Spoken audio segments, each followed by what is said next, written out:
Ce qui m'anime principalement, c'est que nous puissions avoir une prise sur les choses. Aujourd'hui où on déplore que le monde va trop vite, qu'on ne peut plus rien faire, au contraire, moi je tends à prouver, j'essaye de prouver, dans une position avant de gestionnaire, aujourd'hui de conseil, qu'ensemble, en s'y mettant ensemble, on peut faire bouger les choses, où l'intérêt général est servi. Et ça, je crois que c'est fondamentalement ce qui m'anime. Et pour cela, il y a un moyen sur lequel j'insiste particulièrement, c'est que justement on relie le meilleur du privé et du public.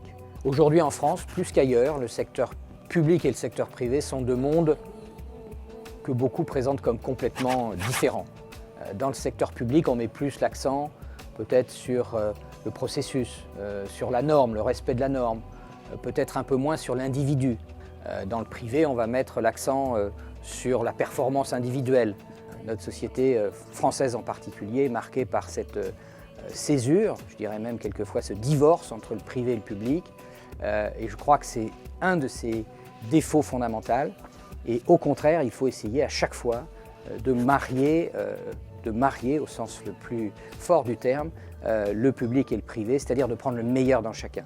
Moi, je dis souvent que dans le domaine de la santé, il n'y a pas tant de différence que ça dans le statut de ceux qui exercent.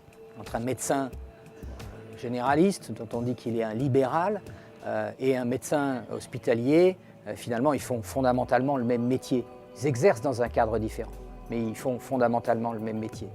Et ce qui importe aujourd'hui, on est à un point de peut-être crucial, peut-être de rupture, parce que soit on voit s'éloigner les deux mondes et chacun va s'enfermer un peu dans sa propre logique, soit au contraire, on essaye de les relier et encore une fois de prendre le meilleur dans chacun des deux mondes. Les deux principales qualités qu'on attend d'un directeur d'hôpital, c'est à la fois d'être un meneur d'hommes et en même temps c'est de donner du sens à la communauté hospitalière qui en a besoin. Or, notre appareil de formation, de ce point de vue-là, il a un défaut. Il forme en quelque sorte à être directeur d'hôpital. Or, je pense qu'on n'apprend pas à l'école à être directeur d'hôpital. On apprend à être directeur des ressources humaines, directeur des achats, directeur de la logistique. On devient directeur d'hôpital avec de l'expérience, avec de l'humanité, avec aussi des passerelles, avec d'autres expériences qu'on est allé chercher ailleurs. Et que là, je crois qu'on peut donner le meilleur de soi-même pour conduire cette communauté hospitalière.